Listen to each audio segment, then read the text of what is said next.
नमस्कार दोस्तों, I hope कि आप लोग अच्छे होंगे। तो आज हम आप लोग के लिए एक चैप्टर लेकर आए हैं संसद से बहुत ज़्यादा आजकल प्रश्न पूछे जा रहे हैं, इसलिए यह चैप्टर आप लोगों के लिए महत्वपूर्ण हो जाए। तो आइए बिना देर किए इसको शुरू करते हैं। तो सर्वप्रथम हमको ये जानना जरूरी है कि आखिर संसद कहते किसे हैं। तो याद रखिएगा, किसी देश का वह राष्ट्रीय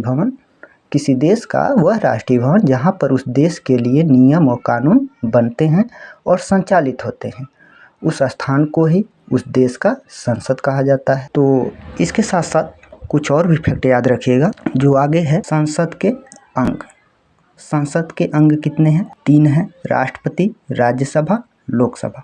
लोकसभा के साथ मंत्रिपरिषद भी बैठता है, इसलिए उसको भी जोड़ लिया गया है। एक बात और भी नोट करिएगा, राष्ट्रपति जो होता है ये लोकसभा और राज्यसभा का अंग नहीं होता है, लेकिन संसद का अभिन्न अंग होता है। तब आप लोग सोचते होंगे कि ये राज्यसभा और लोकसभा क्या है। तो याद रखिएगा, राज्यसभा को उच्च सदन कहा जाता है और लोकसभा को निम्न सदन कहा जाता है। याद कैसे रखेंगे? तो उच्च सदन इसमें आया है राज्य से आप लोग याद रखिएगा राजा। निम्न सदन इसमें लोक जो शब्द आया है, इससे आप लोग याद रखिएगा लोक। तो यहाँ पे देखिए, राजा ऊंचा होगा और लोग क्या होंगे? उसके नीचे होंगे। तो इसलिए राज्य उच्च सदन और लोकसभा निम्न सदन होता है। आगे हम लोग बढ़ते हैं और प्रमुख देशों के संसद के बारे में जानते हैं। तो पहला आपने भारत से याद रखिएगा, भारत की जो सांसद है उस सांसद के नाम से जानते हैं। उसके बाद है ब्रिटेन, कनाडा, ऑस्ट्रेलिया। इन तीनों को एक साथ आप लोग याद रखेंगे। और ब्रिटेन, कनाडा और ऑस्ट्रेलिया का जो संसद है उसका नाम है पार्लियामेंट। याद रहेगा, ब्रिटेन, कनाडा, ऑस्ट्रेलिया, इन तीनों के संसद का नाम क्या है? पार्लियामेंट। आगे हम लोग बढ़ते हैं। आगे हमारा है पाकिस्तान के आप लोग साथ ये भी याद रखिएगा, फ्रांस। तो पाकिस्तान में ये है कि अगर आप लोग जाते हैं इंडिया से तो वहाँ पे फंस सकते हैं, क्योंकि पाकिस्तान और इंडिया में 36 का आंकड़ा है। इसलिए आप लोग पाकिस्तान के साथ फ्रांस को याद रखिएगा। पाकिस्तान और फ्रांस के संसद को नेशनल असेंबली कहा जाता है। उसके साथ उस तुर्की को याद रखिएगा, इसके संसद को ग्रैंड नेशनल असेंबली कहा जाता है। इसमें केवल ग्रैंड को जोड़ दिया गया है। ठीक है, आगे हम लोग बढ़ते हैं। आगे हमारा नेक्स्ट है रूस का आप लोग याद रखिएगा संसद का नाम क्या है? ड्यूमा।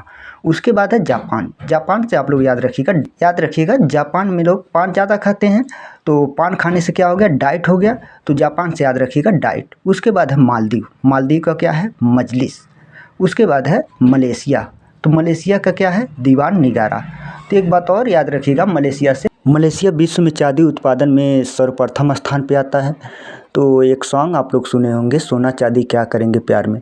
तो प्यार में कौन पढ़ते हैं? दीवाने पढ़ते हैं। तो वहाँ से याद कर लीजिएगा, मलेशिया की जो संसद है दीवान नगारा के नाम से जान जाता है, और आपका चांदी वाला भी क्लियर हो जाएगा।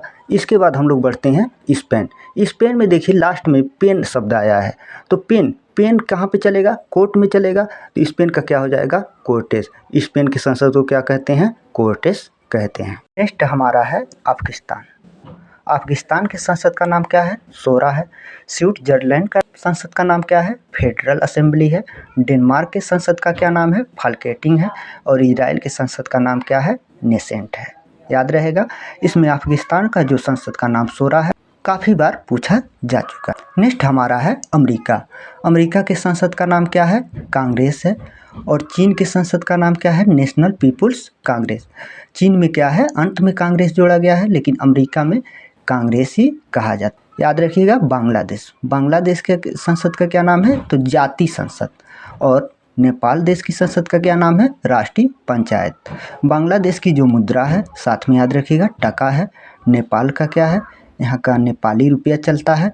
और एक इम्पोर्टेंट क्वेश्चन याद रखिएगा, जो भारत का रुपया है ये विधिक रूप से नेपाल में ही मान्य है। आज के लिए बस इतना ही।